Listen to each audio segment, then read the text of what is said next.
Welcome to a Majority X debate between Michael Brooks and Sargon.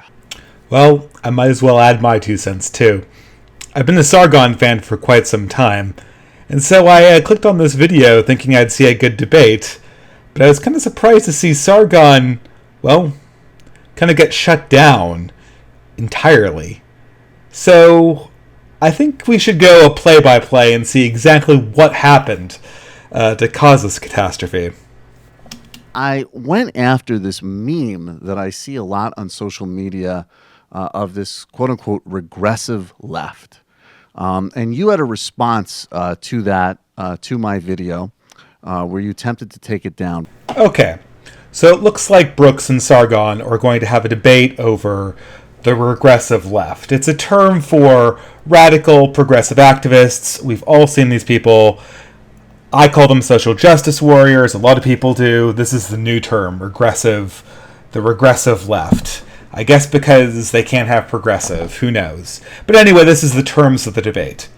Now, I know a lot about progressives, and I know that Sargon does because he's done lots of video series about it. So I know if there's going to be a debate between Brooks and Sargon, I can pretty much be guaranteed the progressive is going to take 3 tacks. 1, he's going to try to personalize the issue. He's going to try to make this conversation not about the arguments, but about who is the virtuous one and who is the one that's oppressing innocent minorities and poor people. This is predictable. 2nd, he's going to try to use equivocation and baiting tactics. He's going to use vague terms. He's going to use terms that are suggestive in order to draw you out into a reaction and then withdraw back into a safer defensive mode. Finally, progressives are always going to try to establish a narrative. He's going to make this not about the specific issues that are at play in this conversation, but about how each of the narratives and each of the perspectives you take are fitting into some larger social reality where, once again, he is the virtuous one and you're the villain. Absolutely predictable. So, what is this conversation about? It appears to be about whether the regressive left is a problem, whether it even exists. And to tell you the truth, I think Sargon starts out pretty strong. I want to concede right out of the gate that if we're doing sort of hunting on social media for people writing stupid things, we can find examples of anything. So I'm sure that there are some people who have justified, even terrorism in some instances. There's people who've justified human rights abuses because of a kind of a delusional cultural relativism. Right, okay. So we agreed from the gate. So there is such a thing as the regressive left. Well, not in the way. You just said it existed. Hold the end conclusion of your video was the regressive left doesn't exist. So here, Brooks almost loses the debate. He concedes that, to some extent, these regressive leftists exist, and he even takes it one step further. It doesn't exist for that. The sort of prime people driving it are people who seem to be like yourself, unfortunately, that are people who want to claim the term liberal, but also engage in lazy ahistorical generalizations about Islam. So that's why this term floats around a lot. Number 2, it seems to appeal to people who do not want to do the actual homework and take on the intellectual challenge of, as an example, studying history, studying policy, understanding why we are where we are with an issue like Islamic terrorism or Islamic extremism. These are people who don't want to engage in a conversation on, as an example, who funded Wahhabism and the role of Saudi foreign policy in developing that and the role of Western policy in developing Saudi foreign policy. These are much more complicated discussions than just internet memes. And people who use the term regressive left almost always want to avoid them. And thus, the first blow has been dealt. And again, it's completely predictable. I can't believe Sargon didn't see this coming. What does he do right off the gate? He's already admitted there are people who match the definition, regressive left or social justice warriors. That alone should justify the term. Even if it's only a few people, it still justifies the point of the term being out there. It could refer only to shanty banks and a few people on Tumblr. It still would justify the term. But oh no! Here comes the narrative. And what does he do immediately? He personalizes it. This is your fault for blowing these people out of proportion. Then he creates a narrative. It's all about policy decisions. We are the policymakers and you are the people overreacting. Narrative created. And then one last thing. He lets out a bait. A very tempting bait. He introduces the concept of Islam and the reaction against it. So the conclusion is that it's a thing that exists in tiny pockets. It's vastly inflated in terms of its importance. People who inflate it in terms of its importance don't want to do policy or history or geography or economics. And as a result of not wanting to do policy, history, geography, or economics, it leads to dumb ideas, bad policy, simplistic and delusional understandings about very important things. Look. So at this point, Brooks has laid out his entire strategy. It should be obvious now what he's doing. He's going to try to portray Sargon and everybody else who's the opponents of progressive activists, who are interested in progressive identity politics, as being uninformed, ahistorical, not having the facts. And of course, I know, as well as everyone else who watches Sargon, this is manifestly not the case. So it should be Sargon's objective at this point to break this narrative. It should be Sargon's objective to take the personalization that's been injected through this initial statement and disrupt it. And what does Sargon do?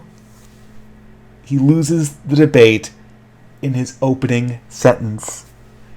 He allows Brooks to personalize it. I'm convinced I'm talking to someone from the regressive left now, if that's any help to you in identifying exactly what's going on here. You do seem to be under a few misapprehensions.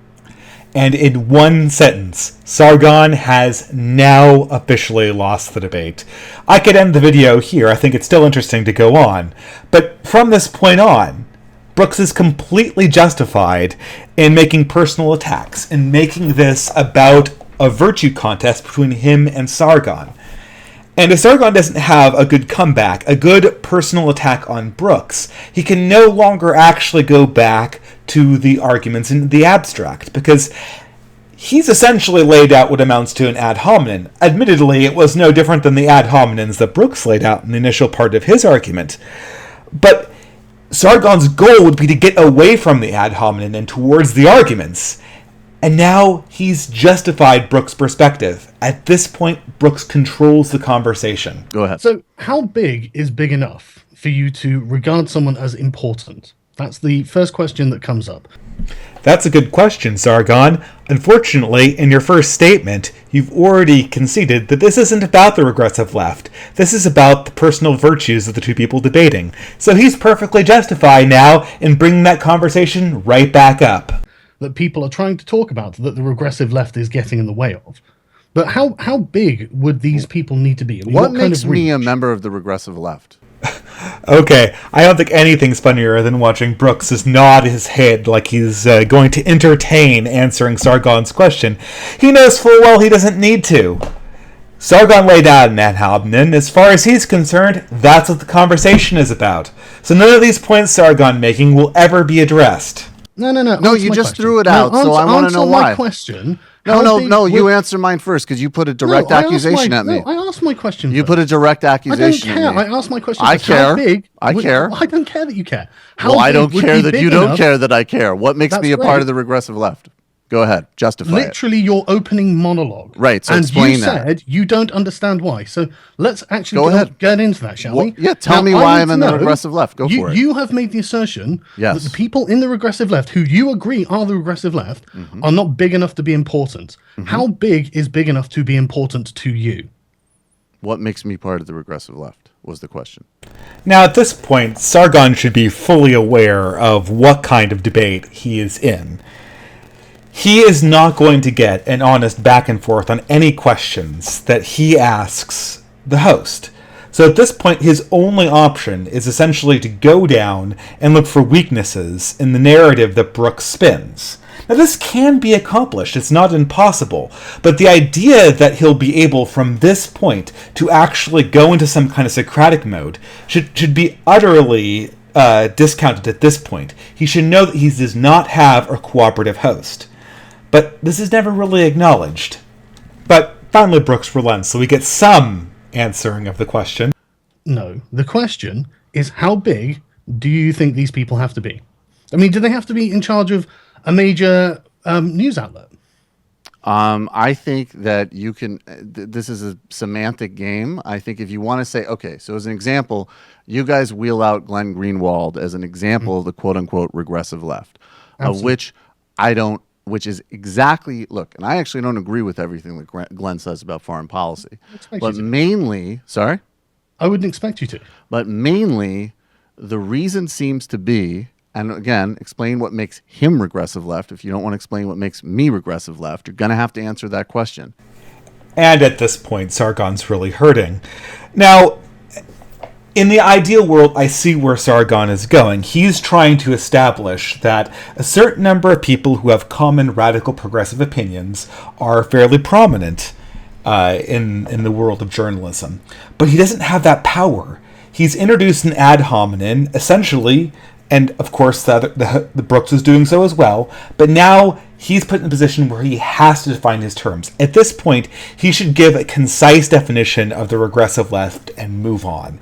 Until he does that, Michael Brooks is technically in the right for cutting him off, even though it's a completely destructive and manipulative tactic. We have, so go for it. So Glenn Greenwald, right? Ezra Klein, would you say that he's someone with a wide reach, with a loud voice on the internet? Yes, sure. So would I. He's also a part of the regressive. Okay, so great. I'm excited now. Explain what connects the three of us other than being Jewish. Calm down, slow down, right? We're not in any hurry, right? And we see now the problem. Sargon thinks that he's going to have some time or some cooperation carrying out of the line of question, but he's not. He has a limited time. He needs to get in and make his point. And the easier it will be if you answer questions. The New York Times, they would also be a major outlet. You'd agree with that. And Salon.com? I've never heard of the New York Times. You've never heard of the New York Times? Bear with me. I've never heard of them. But what about Salon.com? Have you heard of them? Is that a bar? No, it's a newspaper. Well, a newspaper. I say generously, it's a regressive outlet. Oh, okay. Okay. At this point, Brooks is just biting the hell out of Sargon. It's so obvious that he isn't cooperative. And you just can't do this. You can't do the Socratic back and forth with somebody who's massively uncooperative. All he's doing is dragging his feet, making it look like you're not answering his question, and scoring cheap points, and baiting you into making a mistake. You're not going to get to the end of a line of questioning like this. And if you don't make the point quickly, you'll lose the thread. Before I answer yet another one of your questions, and if, you're going to explain what makes Ezra Klein, Glenn Greenwald, and myself regressive. Because insofar, all I can tell, the qualities that we share, is that we are interested in policy, history, and the apparatus of how things are actually done, not in masturbation on the internet. Criticizing your analysis of these things. In fact, I'm going to just assume that I agree with what your analysis is. And we're Jewish. Right? Is that a factor? And more race baiting, of course. And this is what boggles my mind at this stage. At this point, Sargon must know that he does not have a cooperative conversation partner. The Socratic method at this point should go out the window. What he needs to do at this point is label the attacks his opponent is doing, point out the baiting, and then make the conversation about that. They would also answer the host's questions, Brooks' questions about what makes someone part of the regressive left. If the regressive left means anything, or social justice warriors means anything substantive, it's a person who tries to derail a substantive conversation through constant appeals to race, to identity politics, to equivocating terms of moral superiority. And Sargon never manages to call this out, and of course, this just kind of goes into the ether. In no way a fan of US foreign policy. However, I am also not a fan of the policy of the regressive left. It's interesting that what is that policy? Racial issues. Go ahead. before anything else, because this What's is something. The policy? Well, bringing up racial issues. In fact, that's not a policy. That was a joke. This is exactly the policy of the regressive left, right? I've got okay. And this is another thing. Sargon just is not prepared with a definition of the regressive left. He starts off on a conversation about foreign policy, about political policy, and then he tries to lump in the progressive movement, where, it's not a policy position that really distinguishes them. It's a conversational tactic. He should have said that. He needed a concise and clear definition of what a person on the aggressive left was. Something he could come back to every time it came up. Instead, he gives a few throw-out words about diverting to race issues that's never very clear. And the progressive activist thrives on vagueness. He's going to use equivocation to walk all over that. And he does. Now, next, Sargon tries to actually give an example of the typical progressive identity politics racism. And this might have worked. Looking at an article from Salon.com, white people are more racist than they realize. On what possible level do you think it's okay to generalize all white people, or anyone based on their skin color? I mean, that is literally what you're arguing against when it comes to Islam. And this is always a feature of the regressive left. Okay, so I'm going to engage in, apparently this bar or pub you were referencing published a thing about racism, so I haven't read it. And this is the other thing, the constant baiting. There is no way that Michael Brooks does not know about the New York Times or Salon.com. You'd have to be living under a rock to not know that. But this is very effective, because no matter what Sargon brings up, Michael Brooks can claim that he never heard about it, he can be completely defensive, he can drag his feet, and there's something really Sargon can say that really make anything stick to Brooks. Brooks has some quotes from Sargon, Sargon has nothing on Brooks, and that's the debate at this point. Aware of. So I would assume that the article is just saying that a fair amount of white people hold some biases that they're not necessarily aware of which that's undisputably true and not terrifyingly controversial. Great. Okay, let's take that point. So now if we have data that's very similar that shows us that, for example, the large number of Muslims hold a conscious bias. In fact, this is actually their opinion and attitude on a certain subject, and that subject is remarkably illiberal. What should we do? Now, at this point, Sargon almost recaptures the thread. He needs to just keep on harping on this point, exactly pointing out at what point is it legitimate or illegitimate to generalize on a group of people. This is the central part that makes the radical progressive movement so distasteful, and he needs to make this an issue. And the only way he's going to make this an issue is to keep bringing it up, consistently point it out as a fact. And he has to stop Michael Brooks from derailing and going to another topic. Well, here's what we should do. First of all, what you need to do when you talk about Muslims, obviously, is, first of all, disaggregate that polling data. And any good polling data on quote-unquote white people is going to do that as well.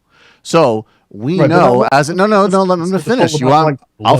I'll finish. No, but that's. I'll finish. No, I'm answering your question. Just because you don't like the direction I'm going in doesn't mean I'm not going to answer it. That wasn't your first response about the thing about white people. You went on to justify it because it was about white people. As soon as justify it, I said that was probably what the article was. You have to now put in a caveat at the beginning. And here we go back again. Brooks can deny knowledge of the article. He doesn't actually have to be responsible for any opinions in the original Salon article. This is not about his opinions, so he can pretend like it's a fringe element. There's nothing that Sargon can really do at this point. Until he gets Brooks on one of his opinions, it's always going to be like nailing Jell-O to a wall. And once again, Brooks is going to continuously go back to the fact that Sargon never really explicitly defined his terms regressive left, and he can use that as an excuse to make this about personality again. Attitudes are not the same. They vary widely. Absolutely. The second point is that primarily, if you look at this historically and not as some static ahistorical idea, and you do the actual legwork and the homework that I know someone like you could do, because obviously you're a smart guy, and I'm not saying that in any way facetiously. I mean this sincerely. This is partially what frustrates me. You can do the homework and look at and say, okay, so why is it that in different times in history, like in Spain, as an example, Islam was much more forward than Christianity at that time. Why? And here he lays out, I think, the baiting tactic that wins him the conversation. Now, Sargon's main point, the point that he really needs to be making, is on the double standard between the generalities that people in progressive media typically make about groups they don't particularly like white people, and groups they have sympathy for, like Islam. It's the double standard that's the subject. Now, by laying out this sort of thing about Al-Andalus and, sort of this mythology of tolerant Islam in the medieval ages, Brooks is tempting Sargon to go on a digression about why Islam has problems. But this is not the subject of the debate. The digression will only make it look like Sargon is obsessed or doesn't understand that the debate is about the left and not about Islam, and it will derail the conversation and the focus that Sargon really needed to get to the heart of Brooks' ideas. Every second Sargon isn't focused on Brooks' ideas at this point is a second he's losing the debate. Anyway, Sargon gets sidetracked on the interesting but probably totally irrelevant subject of opinion polling in the Middle East and the general illiberal tendencies that it shows in those populations. But of course, Brooks is all too willing to discuss this because he has a way of making himself look quite good. I think just quoting some polling data and telling people that their ideas are stupid is going to either help liberals in those societies or solve hard policy questions. It might make you feel better at night and it might make you feel pleased with yourself, but it's delusional. It's not going to do anything. It's not going anywhere. And I've never advocated that attitude for white people or anybody else. And now the narrative reasserts itself. Brooks gets to present himself as the solid policy wonk with all the ideas and the cool head, and Sargon as the pedantic person obsessed with facts that have no real relevance to policy analysis. And this is the problem because Sargon hasn't nailed down any of Brooks's opinions. There's something really Brooks has to answer for other than he's for a policy that's good. And so the narrative is established. Nothing has really been threatened. All Sargon can do is hope that Brooks has made a similar mistake to somebody like Ben Affleck. All he can do is start quoting from Salon and hope that Brooks signs on to one of their crazier opinions. Now, Brooks probably does at some point, but for the purposes of this conversation, he has no need to own it. So any digression on this level is not going to do a thing to make a point. Are you uncomfortable talking about these ideas? Because, like with Nope. Ben Affleck and Sam Harris on the Bill Maher show, as soon as Sam was trying to explain that, look, we know who these people are that hold these ideas. We know exactly how many people hold these ideas. And we know exactly what they're doing. And we know exactly what their ideas are. We need to know exactly what they're doing. Why can we not talk about these ideas? But of course, Brooks does not have to talk about these ideas because Islam isn't the topic of this conversation. The regressive left is. So he's fully within his rights of ending it right now. Moreover, Brooks hasn't really said anything about Islam. Sargon's just hoping that Ben Affleck's opinions are Brooks. And you know what? They probably are. But Brooks hasn't owned them, and so he doesn't have to answer for them. So he can just stop the conversation right now and go on to the point that he wants to hit, which is that Sargon still has not really explicitly laid out a critique of what he called the regressive left. You still, but just a note here, we're still going off and the wheels are coming off. You have not defined in any serious way regressive left or explained what connects me, Ezra, and Glenn. Other than that, we want to talk about policy. You still haven't done it. First. I'll get to Sharia later. And now Sargon is forced to answer the question about what makes Brooks regressive in the worst possible time. He's already knee-deep in a conversation about Islam and Sharia and polling data, and now the crux of his argument is going to rely on a definition of the regressive left when he left that conversation 5 minutes ago. So the definition is going to be a little bit rushed. It's the fact that you seem to have racial and ethnic hang-ups and sort of cultural hang-ups. I think you do. I'm not hearing any from me. I'm sure you do. I'm sure you do think that, right? But well, that's just what you're fixated on. Sharia law now. And we're back to Sharia law again. This is the whole crux of the argument hinged on defining the regressive left, not winning this one example. Brooks hasn't offered any opinions about Sharia law. And this whole thing is just going to be a complete digression, which is not going to tell us anything about the progressive left.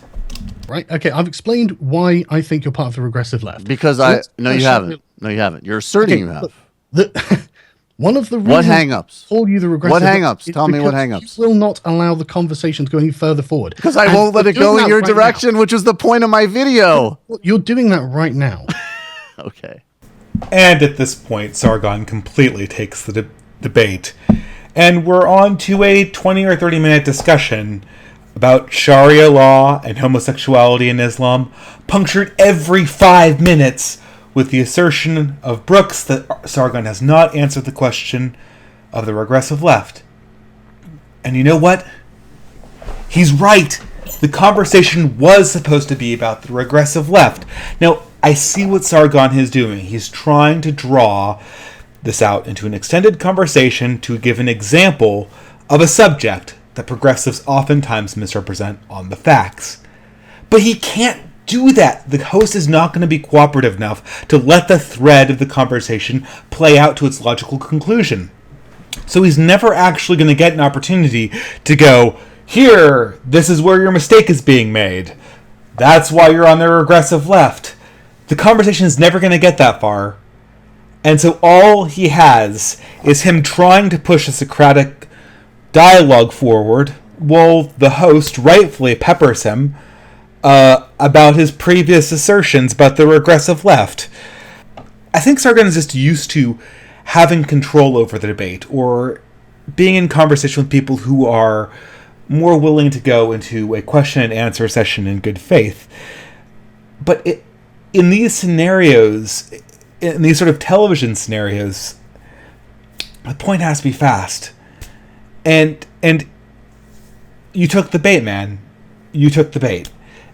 The aggression onto Islam, I am convinced, was intentional. He laid that out so you get sidetracked, knowing full well he would never let the debate or the conversation go to the place you wanted it to. And in the process, all you have is him constantly chiding you over not answering the question. And strictly speaking, that was the question. The question was, what is the regressive left and why is it pertinent to care about it? At this point, I'm not bothering going any further into the video. It's just a further digression into the subject of Islam, into the subject of Hillary Clinton, into the subject of affirmative action, and in every case, the same mistake is being made. Sargon attacks a general position, probably one that Brooks has, but Brooks is able to deny it, he's able to equivocate, he's able to dodge it. And at no point in the entire conversation is Sargon ever able to land any kind of punch, and all the while, Brooks keeps developing his narrative of how he's into policy, he cares about, this development, the development of effective means of solving the world's problems, and it's a disaster. I can't believe Sargon made these mistakes, because he seems in other videos to understand the left pretty well. And when you're in this conversation, you can't debate the left in general. You can't go to feminists and say, you believe what Gloria Steinem thinks, because even if they do, they're not responsible for it in a debate. You have to address the narrative as it's being constructed in the debate you're a part of. And any digression that is not to that point is a point in the favor of the leftist, is a point in the favor of the progressive, because that's an opportunity for them to build their narrative. And you're not landing any punches, bringing up other people that they may or may not agree with. For the progressive, politics is personal. And if you have a conversation that's personalized, Sargon, he allowed it to be personalized, and then you allow them to control the narrative. It doesn't matter that you have a poll or that you refuted some general idea that's popular among leftists. they still win. At any rate, I hope this helps people if they are interested in debate, if they're interested in the debate tactics to use against progressives. Perhaps I'll do a video on this in the future myself. But in the meantime, I'll be looking at Sargon's videos and hope he does better in the future.